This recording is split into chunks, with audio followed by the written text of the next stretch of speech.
Hi, everyone. Welcome to our BYO-Tea virtual Candlewick preview. My name is Sawako Shirota, and I'm the manager of library marketing at Candlewick, and I'm joined by my excellent colleague, Dana Eager.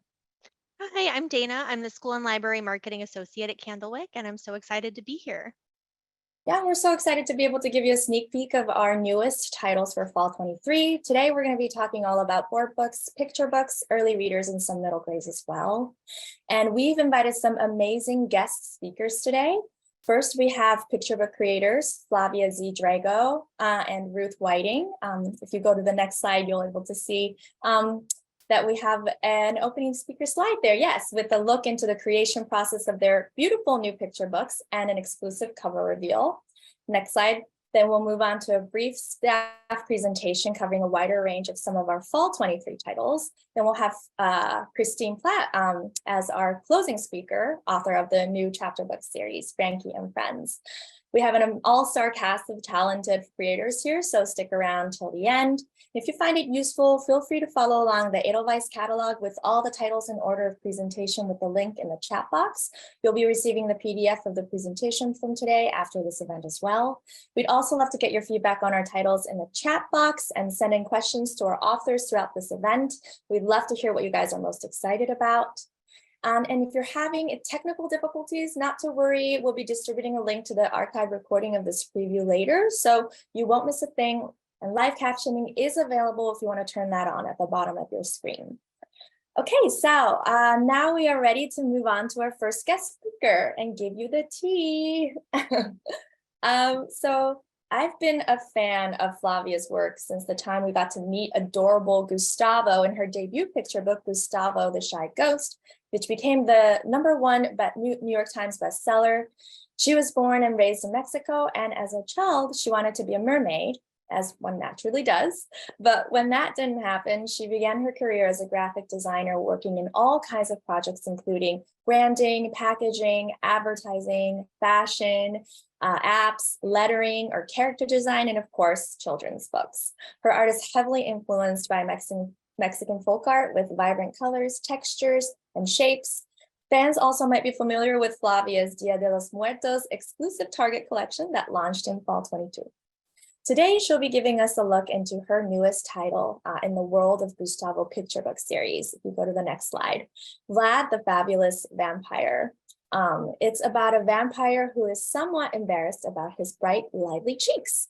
Here's an exclusive sneak peek at the cover, which is still in the works, but very close to the final design. Thanks for being here, Flavia. Take it away. Hello, thank you so much for having me here. And I will share my screen. Okay. I prepared a little presentation, and today I'm going to be talking a bit about myself. And I'm going to share some of the sketches, but let's get going. So, as you said, I'm the writer and also the illustrator of Gustavo the Shy Ghost and Leila the Perfect Witch. I'm also working on a board book collection that has monsters. And as you can see, I'm a fan of horror films, and this is what inspires most of my work. And also this, in here you can see the mini ofrenda that I created for Target last year's Day of the Dead products. This is a picture of myself disguised as a mummy. I always loved everything that's spooky, and these are some ghost drawings of my childhood. I don't know why, but ever since I was a child, I loved everything that was a bit scary and abnormal. And now as a picture book maker, I'm very happy that I can just use all that inspiration to create my picture books. This is my studio. Right now you can see the back, but this is the table. This is one of my sketchbooks with initial sketches for Leila, the Perfect Witch, and some of the final artwork as well. And these two are my helpers. The one on top is called Mr. Sophistication. He's 1 year old. And the little one in the bottom, she's called Eldritch. And Eldritch is a Scottish word that means strange and weird. And I took that from Lovecraft's stories. He used that word a lot. So today, as we mentioned, we're going to be talking about Vlad. And on the left side of this slide, we can see that this is the first time that Vlad appeared. He appeared when I was trying to do a casting for the book Peekaboo, where we can learn a bit of monster sounds and their shapes. Like we have the sounds of werewolves and banshees and vampires, just like other board books have the sounds of animals, but with monsters. So this is the first time I drew Vlad, and I really liked him. I liked, he seemed to be funny, like a funny character that I could later on do something with. But the first time when I visualized him as a fashion icon was when I was working on Layla.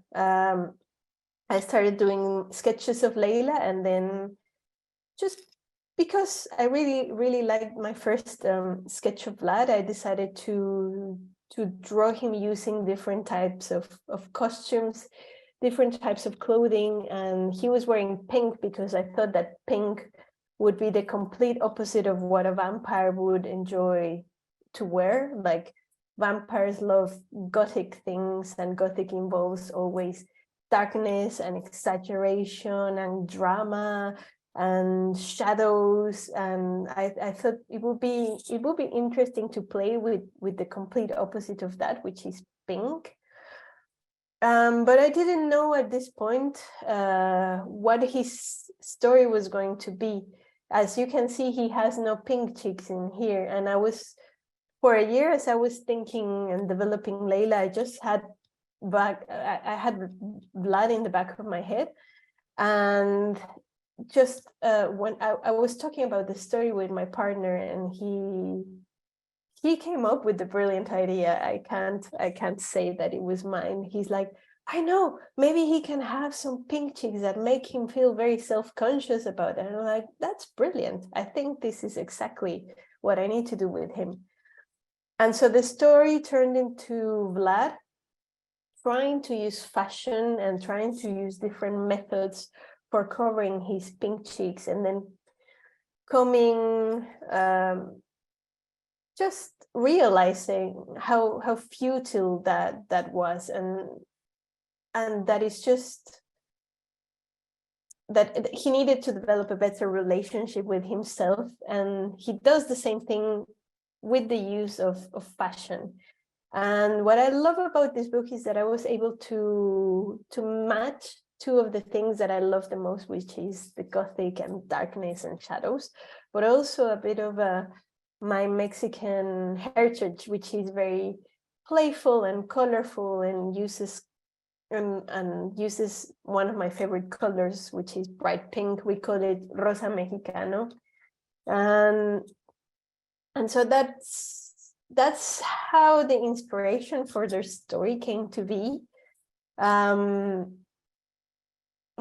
A lot of like the mansion and the garden and the settings are inspired on many different vampire films. We have Dark Shadows, Dracula by Coppola, especially the parts with the shadows and the exaggerated hairstyle. One of the things that I love about vampires is that they lend themselves very well to fashion, because we tend to think of them as sophisticated characters, and that's because Polidori, when he wrote The Vampire, he wrote it inspired, he wrote it because he got inspired by Lord Byron, and he was like this kind of sexy character with lots of personality, and he was the first vampire of this kind, and now it's been used one and again and again and again. That same idea has been used many times. So I thought it could be perfect to play with how cool the vampires are, but also mix it a bit with the child experiences. So in this case, Vlad is feeling very insecure, and I think we all can relate to that, in the sense that as I was growing up, I used to be very self-conscious about the fact that beautiful princesses that I saw on TV always had blue eyes and yellow hair, and I was never like that. I just wanted to be pretty, I wanted to be beautiful. And so one of the ways in which you can do that is by dressing up. So this is some of the inspiration. These on the top are my nieces, who when they were little, they would use many different kinds of costumes. And then on the bottom, the one with the red thing, that's me. I'm playing costume dressing with my cousins. And the thing that I really like about that is that you could just be over the top, and the more ridiculous and exaggerated, the cooler you felt. So I thought this is something I could use for Vlad. Other inspiration came from just classic monster films, Nosferatu. Like basically Vlad's design is based on Nosferatu, which is kind of the first horror film ever existed.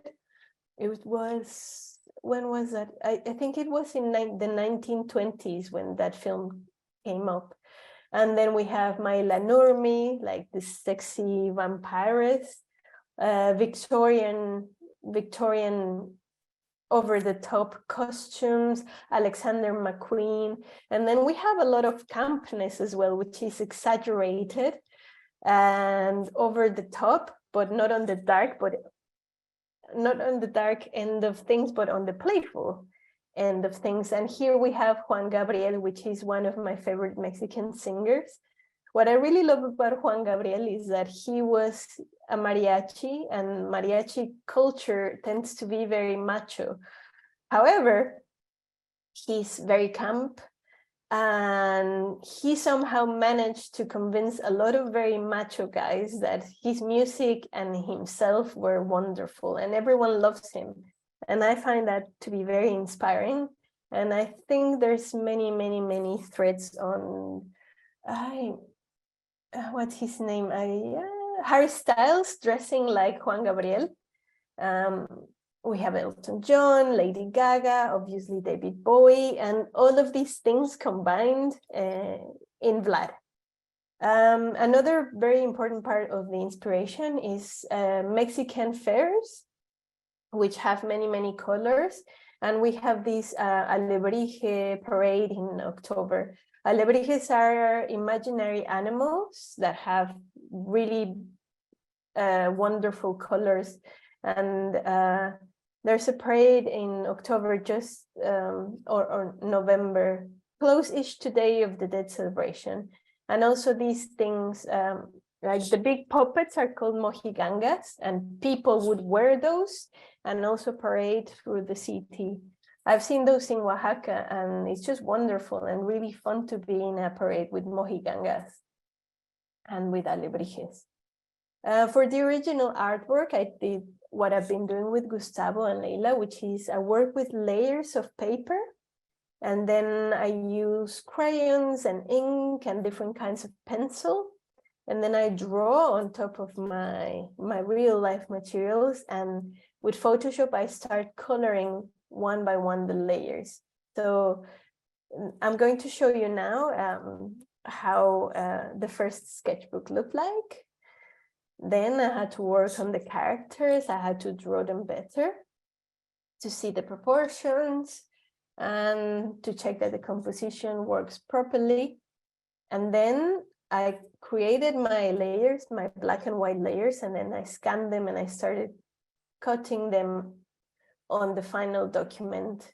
And I start little by little adding the color and moving things around and tweaking some of the final things till I get the final illustration, which is this one. And now, before finishing, I'd like to read you a little bit of like the first few spreads of Vlad. just so that you can see how everything is kind of it's kind of fitting into the picture book. So I'm going to start reading you Vlad, the Fabulous Vampire.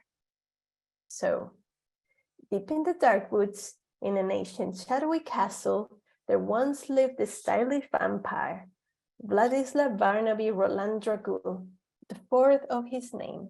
By the way, the name of my granddad was Rolando Drago, so this is like a little wink to that. I just wanted to play him tribute. For Vlad, fashion was his passion, and like all of his vampire friends, he dressed only in black. Black was elegant, black was fun, black was mysterious, an old-time classic. But lurking beneath his black cape, Vlad kept a colorful secret. He had rosy pink cheeks that made him look different from everyone else, so horribly alive. That's why Vlad was always hiding his pinkness behind the same old boring outfit over and over again. He just wanted to look and feel like any other paranormal vampire. One night, Vlad tried to talk about his secret with his best friend. Shelley, do you think, what would you say if, yes, go on? But he just couldn't find the words. How many stars do you think there are? Well, I guess there are some things that we will never know. He worried his friends would stop liking him if they discovered who he really was. And then inspiration struck. Vlad was going to design his very own clothes. He worked his fingers to the bone, and finally, he found a new way to cover his pink while also looking fabulous in black. After all, fashion was his passion. But sooner rather than later, Vlad had a new realization. Even with the most splendid black garments and sophisticated style, he would never be able to hide who he truly was. And this is where I'm going to stop. If you want to know what happens with Vlad, you should find the book and see what goes next. Thank you so much, Flavia. That was a wonderful presentation. I had no idea Vlad was a combination of so many of our colorful icons. So thank you for that. I'm so excited for all of you guys to meet Vlad the Fabulous Vampire. Make sure to check this out, everyone, when it comes out this September. Sending along a virtual round of applause to you, Flavia. Flavia will answer a few questions in the chat box as we move on to our next presenter. Thanks so much, Flavia. Thank you. Bye. Yes, thank you. That was amazing. Next up, I am so excited to introduce our next guest speaker. Ruth Whiting is a painter whose diverse body of work is characterized by luminous color. Her images are always vividly imagined and range from tightly rendered illustrations to expressionistic skyscapes. For her first debut picture book, Lonely Bird, she created elaborate stage sets that she photographed and rendered as oil paintings. With spare prose and striking paintings, Ruth Whiting introduces a delicate 2D character navigating an oversized world, a reality just on the edges of our own. Lonely Bird, which I think you can see on the next slide, is a tiny slip of paper in the shape of a bird. She shares a home with humans, and she loves to collect things in the home to create her own art. She might be a little shy and not have many friends of her own, but when she does make a friend, she bravely ventures into the belly of the beast to rescue them. And we're so excited. This is the first book in a 3-book series. So we're so excited for you to join us, Ruth, and we can't wait to hear more about Lonely Bird. Take it away. Hi, thank you so much for inviting me to be here today. I'm really excited to share this little sneak peek of my first book, and I do want to introduce a special character. This is Lonely Bird here, And this is how she looks in real life, if we are talking about real life. I come to bookmaking from a little bit of a different angle. I don't have a background in graphics. I'm very much a fine artist. And I wanted to go ahead and show a few of the things that kind of where my career is based. So I'm going to go ahead and share my screen. Okay, so here you can see a painting that is pretty more a typical painting for my style, which is big. I use a lot of layers of color. I've done a bunch of work that's really about taking everyday objects and making them extraordinary and different. So I had a whole body of work that was called the Electric Ecology series. And it was all about imagining plugs and cables in this very different way. And kind of an afterlife for these very ordinary things. This is kind of the scale that I'm used to working at. I also am very inspired by my ongoing collaboration with my husband, Tim Alberston. We've been together for 23 years now. And we've pretty much been making art together the whole time. His background is in kite design. So here you see us with a custom collection of kites that we made. And we're flying them deep in the Nevada desert. We've dyed them to be all these different shades of green, and we arrange them in the sky and do performances under them and take pictures. Here's another one from a different day, but that same desert. And that's been a big inspiration for us both, to have an artistic partner over the years. We have kind of taken our love of flying things and turned it into kinetic art. So this is a piece that is being designed for a large hospital space. And it's hard to see in this picture because it's just a still image, but every one of those strips moves with the slightest air movement. So they're really a different kind of mobile that you maybe haven't seen before. And I, of course, paint these things. They are, oh, my screen's not working.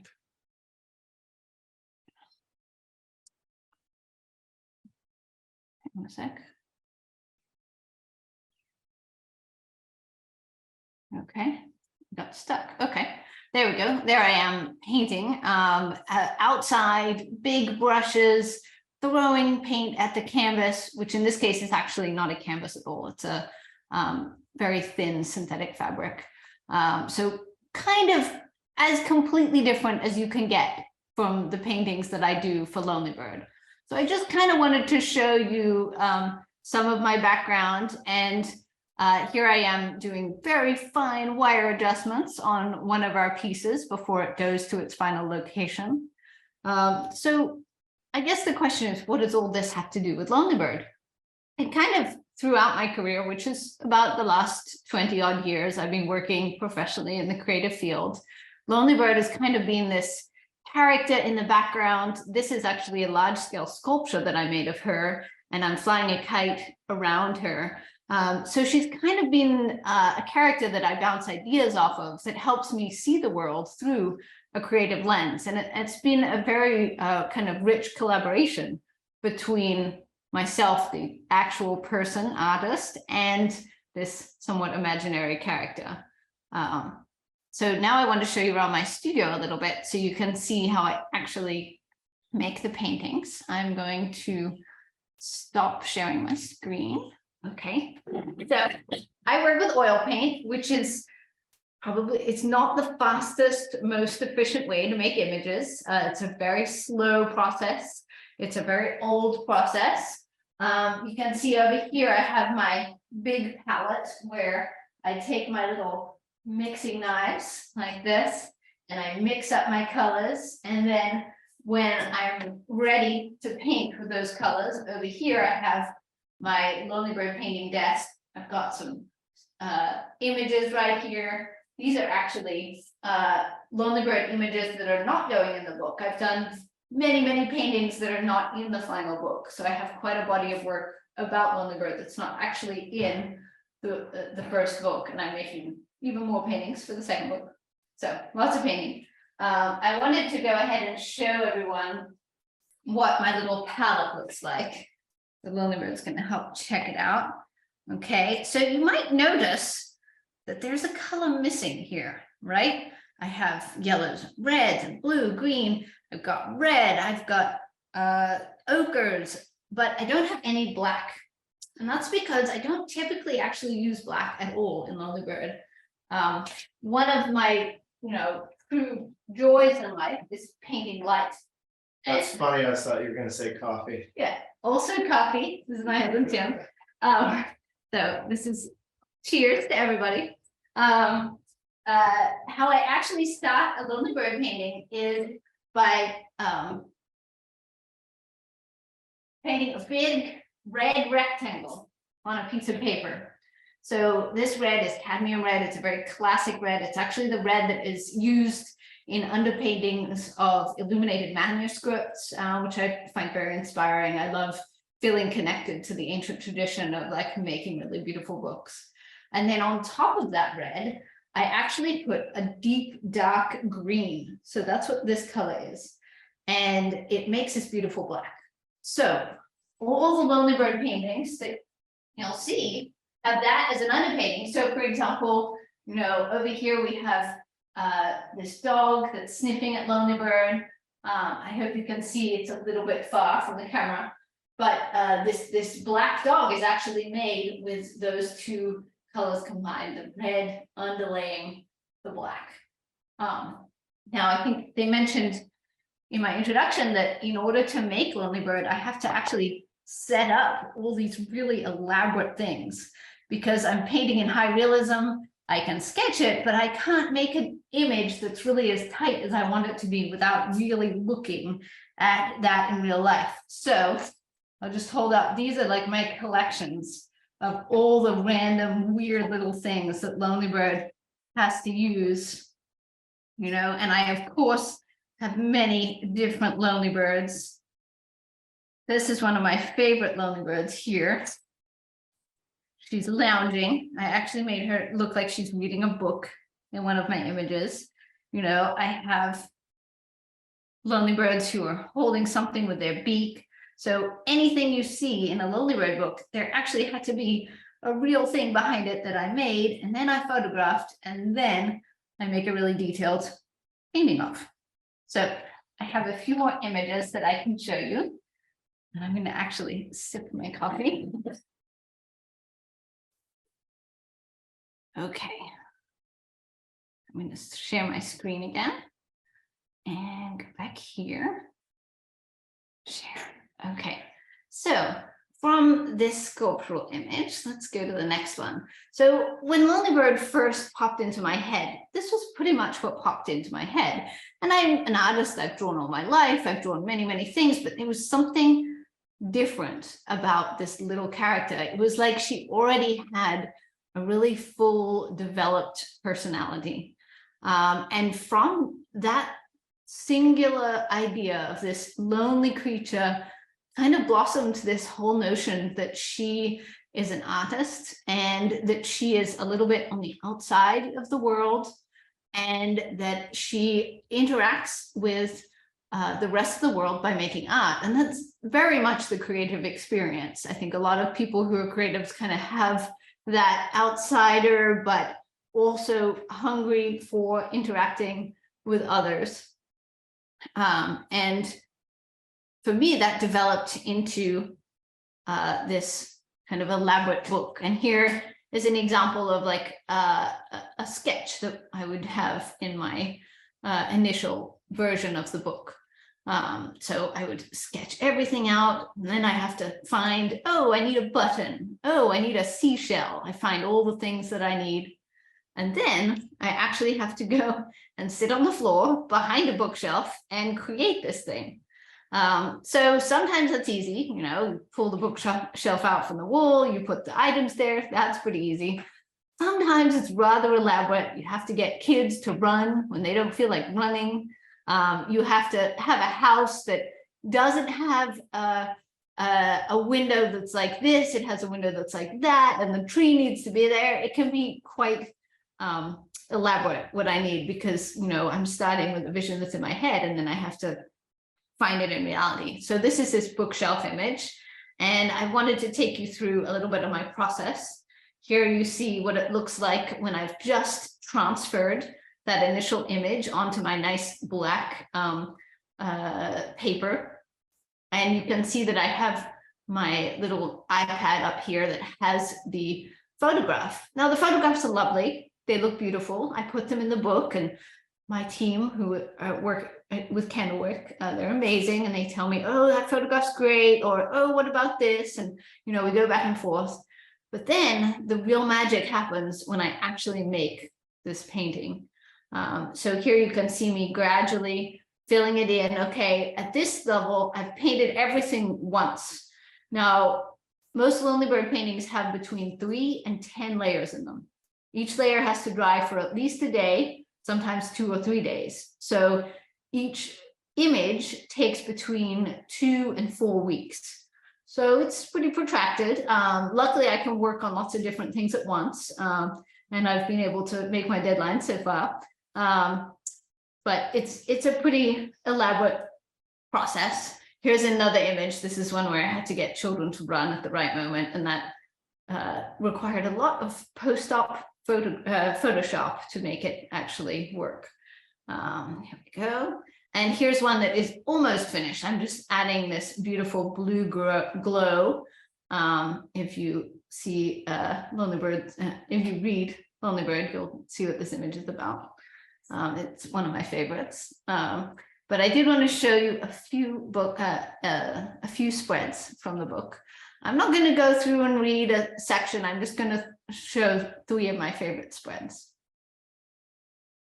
So I like this one because it really kind of shows you what it's like for Lonely Bird to be near a human. She is tiny, but she is also very brave, and we can see her looking at this human who is drawing something in this moment, and she's very curious about that. And I say here, when Lonely Bird needs inspiration for her art, she ventures out to explore. And that's essentially what Lonely Bird 1 is about. However, sad things happen, and it's a pretty dark moment for Lonely Bird. She realizes she has to go and do something that's pretty scary, but she decides to go and do it. So finally, she knows what she must do.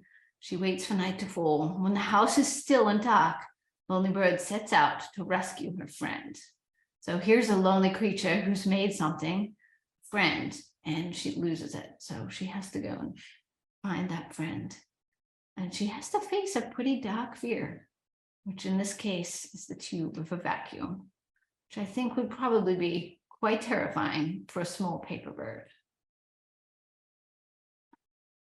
So I hope you enjoy looking at the actual book when it comes out.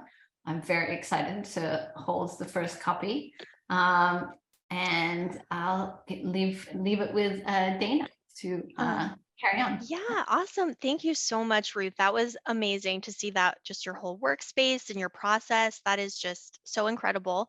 So thank you so much for joining us and introducing us to Lonely Bird. And again, if anyone has more questions, feel free to drop them in the chat for Ruth, and she'll be able to answer them later. And then we're going to move on to now the rest of our staff presentations, I think. Yes, hi. That was so incredible. Thank you, Ruth, and thank you, Flavia, again. So moving on to our presentation, we're going to start sharing our slides again.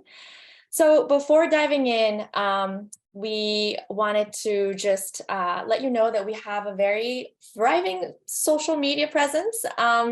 Make sure if you're posting during this preview, to attach a hashtag Candlewick preview, and we would love to hear what you guys are most excited about. And be sure to subscribe to our library e-newsletter, Candlewick Circ. And others we have available for you to stay updated. Oh, there it is for our social media slide. And then our library e-newsletter, Candlewick Circ, and others we have available for you to stay updated on all of our resources. And I also wanted to just give a big shout out to Newbery winner of Mercy Suarez Changes Gears, Meg Medina, who has been appointed as the new National Ambassador for Young People's Literature. This fall, she is coming out with a graphic novel adaptation of her Pure Belpré award-winning YA novel, Yaki Delgado Wants to Kick Your Ass. So make sure to check that out. And then we also highly encourage you to tune into our Black Creators series, which is an educator-focused conversation series that highlights the work of Black authors and illustrators, led by Dr. Sonia Cherry Paul. Our third season is now available with this all-star cast, as you can see. So check out the full schedule on blackradersseries.candlewick.com. And Candlewick will also be at TLA again this year. We have Nora Shalloway Carpenter and Rocky Callan speaking on teen mental health, and Andrea Caceres on diverse picture books.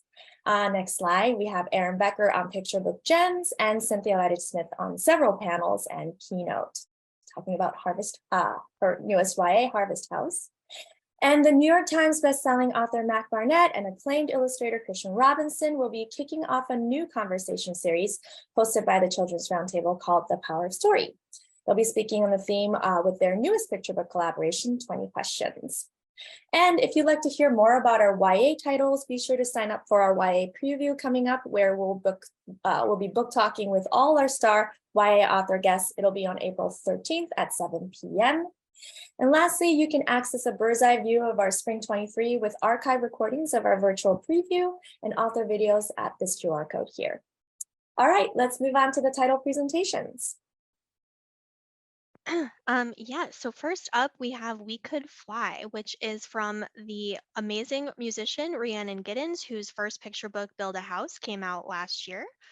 In this one, it's a dialogue between a mother and daughter that draws on African folklore. And this new book is also based on Giddens' own song lyrics, just like her first one, but it diverges more fully from the original work and has these gorgeous illustrations from emerging artist Brianna Mukuduri Ukendu, whose illustrations in The Talk by Alicia D. Williams has already received much acclaim. And you can look forward to even more beautiful artwork in this book. And then we have, next up is Major Taylor, World Cycling Champion, from Coretta Scott King Award winner Charles R. Smith, and illustrated by Pura Belpré Illustrator Honor winner Leo Espinoza. It is about the famed Black cyclist Major Taylor, who was the first Black African-American world champion in cycling and the second Black athlete to win a world championship in any sport. But of course, he faced major challenges, not least the grueling 6-day race, a test of speed, strength, and endurance, which you can see in this gorgeous illustration from Leo Espinoza, whose dynamic illustrations throughout the book capture the action. So you don't want to miss this new picture book biography from the author of 12 Rounds to Glory. And yeah. Yeah, I think there's an interior in there somewhere. So next slide, maybe you can see that. Yeah, it's such a gorgeous art. Next, we have In This Easter, In This Winter by Helen Yoon, who's becoming such a force in the picture book arena with her comical storytelling brilliance.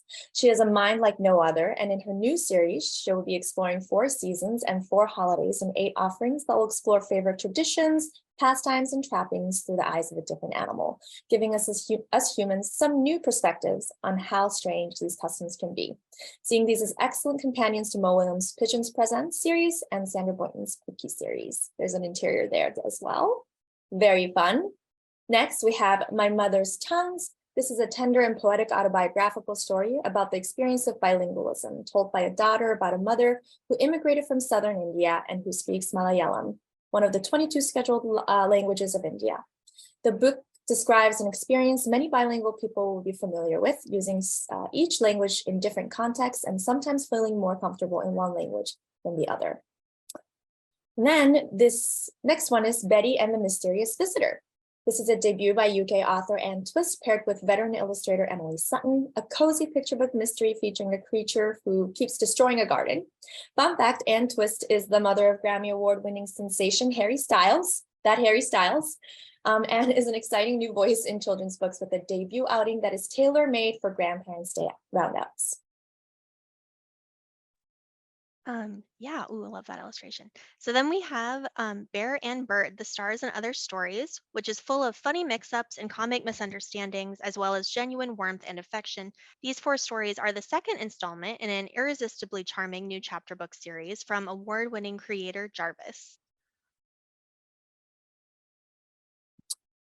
Yeah, and then moving on to some middle grade titles, we have All the Small Wonderful Things by Kate Foster. 11-year-old Alex knows that starting middle school will be a big change, and for an autistic person, change can be terrifying.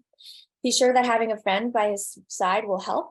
Alex devises a plan to impress the kids at school by winning a trophy at the Paw Dog Show with his trusty sidekick, Kevin the Cockapoo. This charming story, told through Alex's clear and honest voice, is based on the author's real-life relationship between her autistic son and their adopted dog. It's a successful portrayal of neurodivergence that is not overly saccharine or didactic, coming out in September for ages 8 through 12. And next we have The Puppets of Spellhorst. This is the first in a series of 3 new fairy tales by Kate DiCamillo called The Nerendi Tales. Julie Mortstad illustrates the first one in this novella-length fictional story based on the enchanted world of Nerendi. It's a perfectly bite-sized and great for emerging readers, as well as reading and sharing aloud. Charming and funny, Puppets of Spellhorst is a mesh of Kate's familiar worlds, realistic with a touch of magic, but with echoes of Edward Tulane, with puppets toys on a journey at the mercy of humans. And don't forget about Kate DiCamillo's beloved Tales from Decadoo Drive series, the newest of which is Mercy Watson is Missing. Mercy, in the 7th volume, in which the hilarious cast of Decadoo Drive band together to find her, deftly illustrated in color by incomparable Chris Van Dusen. And if you haven't checked out the movie adaptation of Magician's Elephant, you are missing out. It is now available on Netflix, just premiered this month. Awesome. And then now in 3 Tasks for a Dragon, former Irish children's laureates Owen Colfer and PJ Lynch team up to spin a classic illustrated fantasy with a lightly feminist twist. It's a story of knights, dark magic, and a maiden with powers of her own. There are 3 tasks that forge a friendship between Lur, the maiden, and Dragon, and they soon learn there may be dark magic keeping them underfoot. The maiden, Sethlin, may just be the key to dispelling the darkness, but I'll let you find that out for yourself. Special shout out, of course, to PJ Lynch's watercolor illustrations of the dragon throughout the book, which are mesmerizing and an exciting new subject matter for him. Yes, and then also to be sure to check out these follow-up books and companions. First, we have the second of the Factory series, Untraceable, which is a companion novel and prequel to the 2023 Jane Addams children's book winner, Undercover Latina. And we also have V is for Victorine, an exciting sequel to Daring Darlene, Queen of the Screen by Ann Nesbitt, a great action-packed historical fiction for any young readers. And just a reminder, of course, that we want to talk about our new MIT Kids Press and MIT Press titles. First up, we're adding 2 more adorable and informative board books to our Big Science for Tiny Tots series. Stroller Ecology introduces babies to the idea of an ecosystem, and Playtime Engineering shows babies building with blocks and becoming little budding engineers. So cute, of course. Next up is Masked Hero. It's a picture book that introduces readers to Dr. Wu Lien-te, who is the man who created the first version of the N95 mask, which of course we're all very familiar with these days. Masked Hero is actually written by Dr. Wu Lien-te's very own great-granddaughter, Shan Wu Lu, and charmingly illustrated by Lisa Wee. There's back matter, including an author's note and a timeline that sheds further light on the relevant past, and encourages scientists to think bravely. And then we also have, along those same lines, Santiago Saw Things Differently by Christine Iverson and illustrated by Luciano Lozano, which is a picture book biography about the father of neuroscience, Santiago Ramon y Cajal. Art helps young Santiago discover what no one else could, branching connections within the nervous system. Debut author Christine Iverson's vivid text evokes Santiago's pioneering nature, while Luciano Lozano's stunning visual narrative actually incorporates Santiago's actual art, including remarkable drawings of neural pathways. And along those, again, same lines, we have some exciting science titles on this list. We have Discovering Life's Story, Biology's Beginnings. you can trace the history of life science in this first of a 4-part MIT series by the mega best-selling author Joy Hakim, who actually brought us the history of us. Like I said, this is the first book in a 4-part series, richly illustrated with archival source materials and fine art. It's a STEM treasure that you won't want to miss. Yes, and then, yeah, make sure you sign up to our e-newsletters as well for MIT. And then we also, moving on, we have some books from Walker Books US.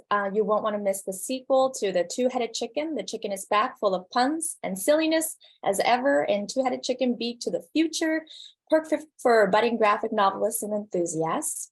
And Step Up and Speak Out Against Racism by Yasmin Abdel-Magui, a prominent Sudanese social activist and campaigner for racial justice. And then moving on, we are going to be just noting like a wonderful group of titles that we don't get to present today, but we have new board books from Juana Martinez Neal, Alma. This is a bilingual board book that we're really excited about. It's the first 2 of the series. And then we also have amazing holiday classics coming up. Yeah, wonderful interiors here from Alma. I hope you guys check out the slides. And then some Matt Tavares holiday favorite. There's a sequel to Dasher. Dasher Can't Wait for Christmas. And the masterpiece from the creative team of the Caldecott honor-winning Sam and Dave Dig a Hole, John Klassen and Mac Barnett. This cover is not yet final, but How Does Santa Go Down the Chimney? Oh, there's an interior from Dasher. It's so beautiful. And here's a little sneak peek at how Does Santa Go Down the Chimney? It's truly a fun title. And then we also have a few more. Yeah, so we'll just keep, these are books about big questions in the world. Then we have some intergenerational stories on the next slide.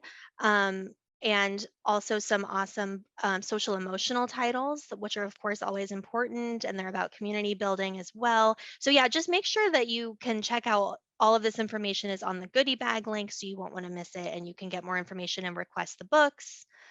Oh, and then yeah, last but not least, we have more Anna Hibiscus titles coming, which we always love, of course. I love Anna Hibiscus. All right, so it looks like it's time to move on to our our special guest speaker. I'm incredibly honored to introduce Christine Platt today. She wears many hats, the author of The Afro-Minimalist Guide to Living with Less, a book that offers a refreshing perspective on minimalism through the lens of Black culture and history. She's also the communications director for the Clara Lionel Foundation. Her personal essays and interviews have been featured in many leading publications such as the LA Times, Real Simple, Essence, and more. Although her only daughter is now in college, she continues to draw on their adventures together as her inspiration for her work.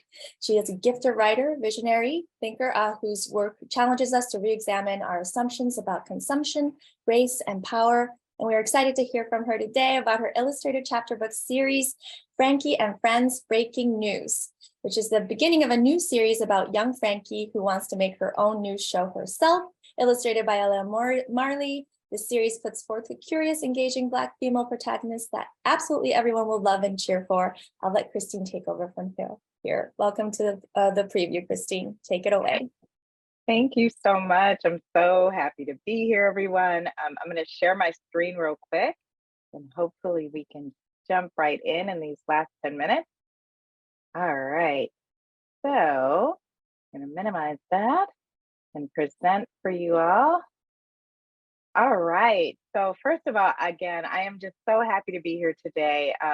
Just super excited about Frankie and super excited to be a part of the Candlewick Walker Books US family. As Swoko mentioned, I am an author and social change advocate. I've been working in this space since 2005. And my sort of tagline is, I am a believer in the power of storytelling as a tool for social change. I believe stories just have the power to move, motivate, inspire young readers as well as the adults who love them in so many ways.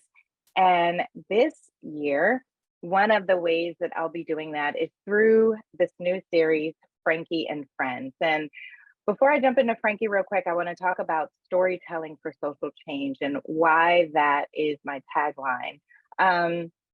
I really believe that there, again, is this power in storytelling that when we harness it correctly, we help young readers build empathy, educational awareness, and we empower them to become the next generation of change makers.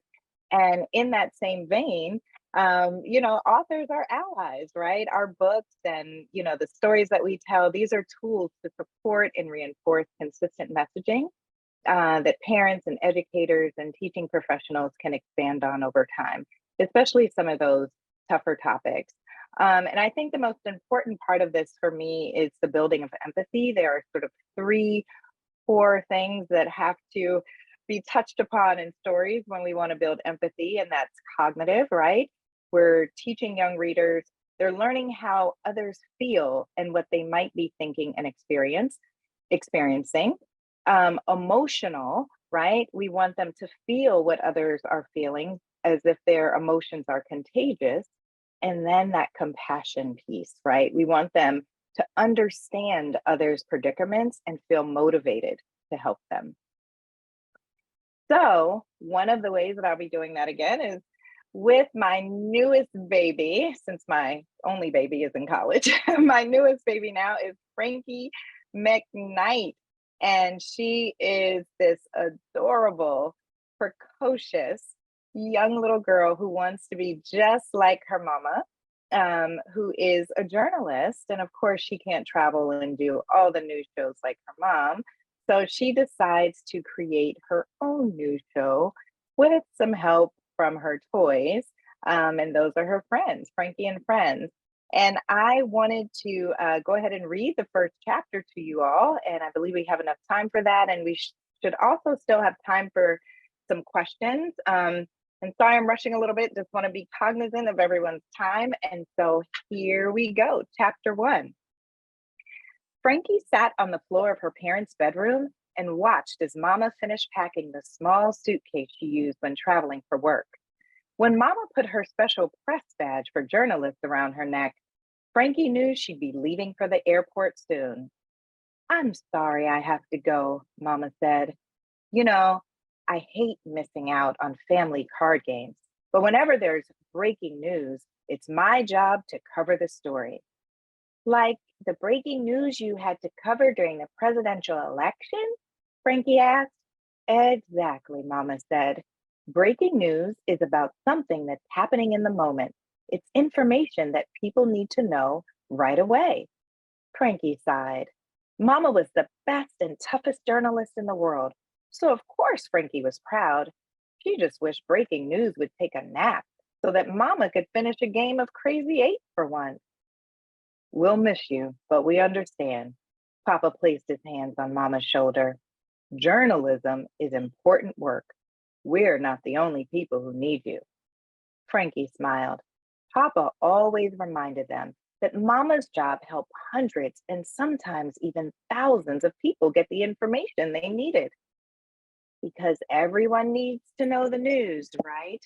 Frankie's older sister Raven started twisting her curls. Frankie watched closely.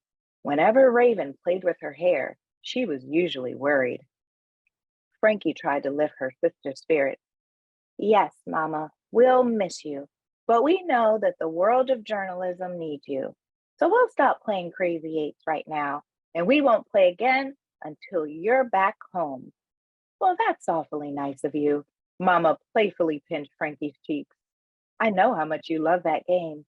I promise I'll be home in a few days."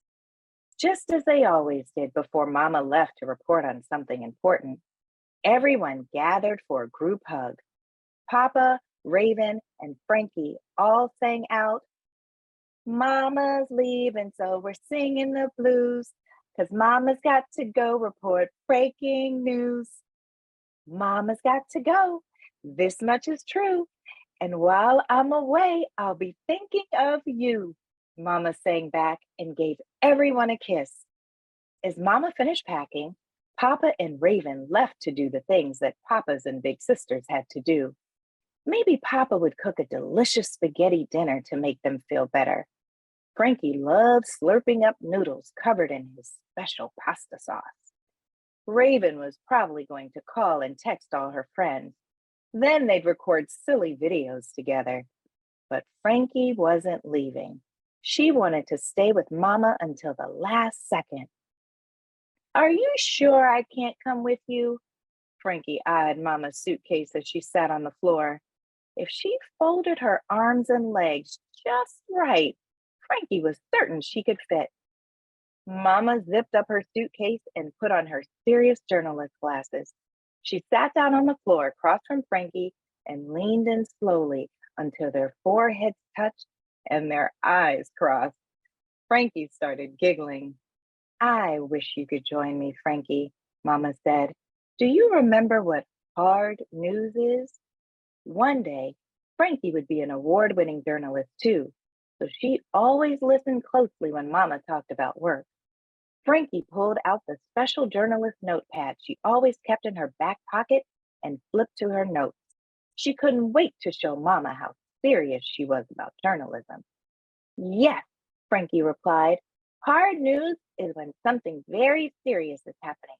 Something that is so serious, only adults need to know about it." "You've got it," Mama smiled. "I am so proud of you. And this assignment is hard news. So unfortunately, you can't come with me. We'll have to wait for another breaking news story. Maybe something that's happening here in town. Something that's the perfect story for kids to know about too."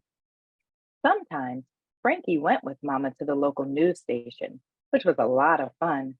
Once, she even got to sit behind the fancy news desk.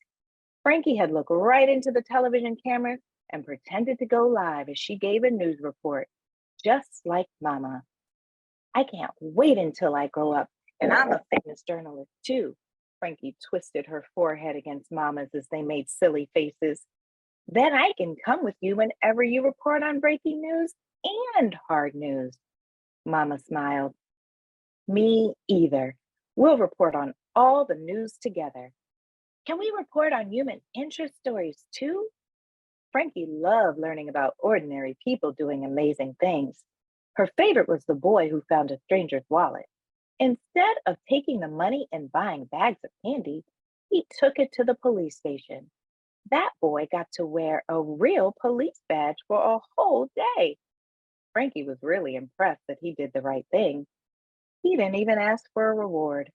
If Frankie had been there, she would have told him to ask for free ice cream for a year. "Absolutely," Mama said. "In fact, we'll be our own human interest story. The best mother-daughter journalism team ever." "I can't wait," Frankie said excitedly. "We can call it the Mama Franklin and Frankie News Show." Mama laughed and gave Frankie a big hug. "Until then, be on the lookout for developing stories at home. News is happening all around us all the time. Do you have the special press badge we made together?" The last time Mama went overseas to cover a hard news story, she helped Frankie make a press badge so she could officially report on stories that happened in their community. "Of course, Mama." Frankie tapped the citizen's press badge she often wore around her neck. "If there's any news that happens while you're away, I'll make sure to report on it." "Perfect. Thank you for covering for me," Mama said. "Now this is Franklin McKnight, signing off to head to the airport to cover breaking news in another city." Frankie smiled proudly. "And this is Frankie McKnight, signing off to cover news stories right here at home while Mama, Franklin McKnight, is away." She pulled out her notepad and wrote "breaking news at home," then underlined each word carefully. Frankie couldn't wait to find something to report on. And so now I'm going to use the time we have left to answer any questions that you all might have. I'm so excited about this series. Yeah, you're Yes, so welcome. we are so excited about it. I mean, that last page with the press badge. I mean, I think that's such a clever way to, I don't know, just let the young readers know that they have the power to tell stories about the world that surround them. And that was wonderful. I can't wait for this book. Thank you. Thank Oh. you. And I should also add really quickly that all of the words that you saw in caps, there is a glossary in the back of the book to remind readers and encourage them to understand the power of journalism and communication. And so, they're learning about hard news and breaking news. What's an open-ended question? What's a closed-ended question? And it's just a lot of fun. And I just imagine classrooms of readers making their own little press badges. I can't wait. So. Oh, that would be so wonderful, like a press badge for everybody to carry around. Oh, we need to have like an activity sheet for that. I will. Yeah, we're gonna have some fun. I think there's one question in here. Yes. Does the series talk about how to discern what's reliable news and fake news? Absolutely. That is one of the reasons, again, as doing social change and advocacy work, right? We want to encourage young readers. They're hearing all these words and terminology that are thrown out all around them, and they really don't understand what everything means, right? And so through this series, young readers will learn like what responsible journalism is, what it means to, tell a responsible story, right? Being accurate, asking the right questions, and honesty is at the heart of that. And so, yes, that's a big part of this series. And I'm just so excited to be in classrooms this fall. Absolutely. I'm seeing a lot of people excited about this too in the chat box. So feel free to send along some questions, guys. Thank you. So actually going back to the terminology thing, I had a question about whether or not you if there are some terms that didn't make it into the book that you're hoping to maybe include in your next one, or I feel like we got quite a few in. This is a 4-book series. But again, I feel like all of these stories can be expanded on over time. I think what was really interesting is when I started working on this series, it was during the pandemic. So originally Frankie, was going to be reporting on stuff that was happening at school. And then we were like, wait, we just didn't know where what was going to happen with the pandemic. And so we had her reporting at home. And so I love the idea of bringing her into the classroom a bit more. We have her talk with some of her neighbors. And I should also note that, Frankie reports on kids news, big and small, right? For kids, right? And so that could mean missing teeth, lost socks, we really want to find out. There is one book in the series where we're really trying to find out who is eating the lost sock. Is it the washer?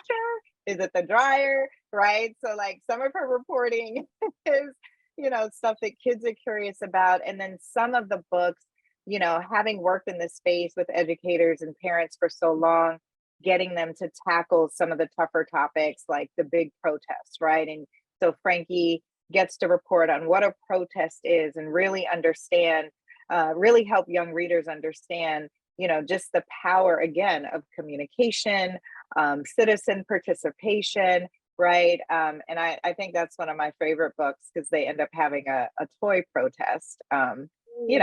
It's a lot of fun. Yeah.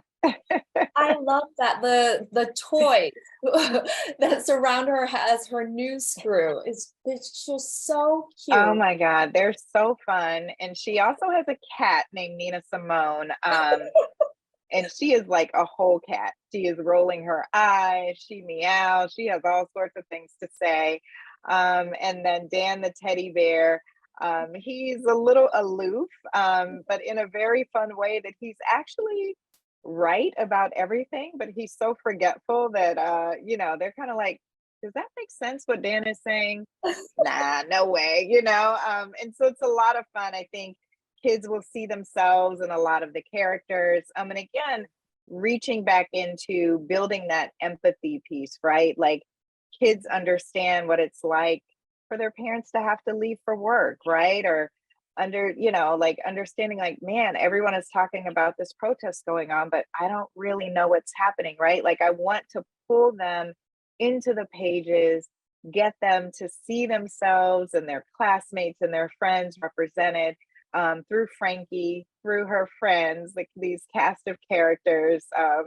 I should say her other friends, her doll Farah, who looks just like her, which is a pull from my own daughter and her American Girl doll. who lived a very good life. That doll lived a good life. That doll they had the same outfits. My daughter plays the violin. The American Girl doll had a violin. And so Farrah is a play on that. And then there are two toys, King Tut and Queen Cleopatra, that Frankie's mama brought back from a broadcasting trip that she had done. And all they do is argue, you know, king and queen.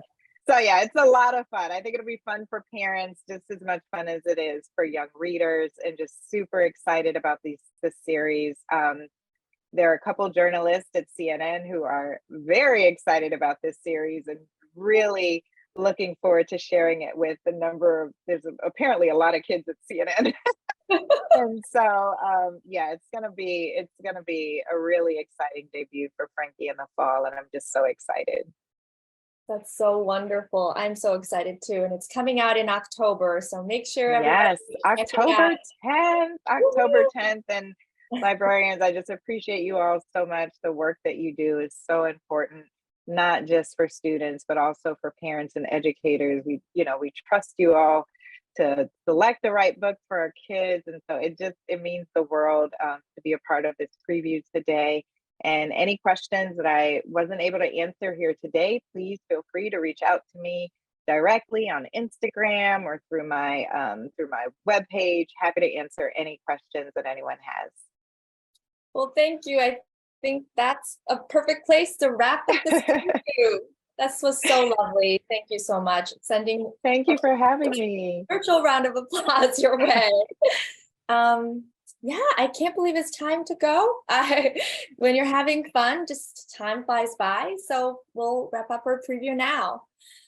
We hope that you guys enjoyed the event as much as we did. If you want to check out the recording of this preview, you'll see it uploaded on our Fall 23 lookbook, along with some great author videos, which will be launched at the SLJ Day of Dialogue on May 18th. So that's coming your way soon. The link to the page will be sent to anyone who registered for this event as well. Make sure to pick up your virtual goodie bag on your way out as well, which includes the slides from today and other helpful resources for the featured titles. It'll just pop up right in your browser after you click out of the preview, but if not, it'll also be in your follow-up email with the link tomorrow. And then Dana also dropped it in the chat box, so you can check it out there. Thanks, Dana. All right. Do you all want to say goodbye together? I hope you guys had a lot of great. Yay! Thank you all so much for joining us. Hope you guys had a lovely time. Happy reading, and we look forward to seeing you again at our next event. Cheers. Yes. Thank you so much. Thank you guys. Thank you guys. Thank you.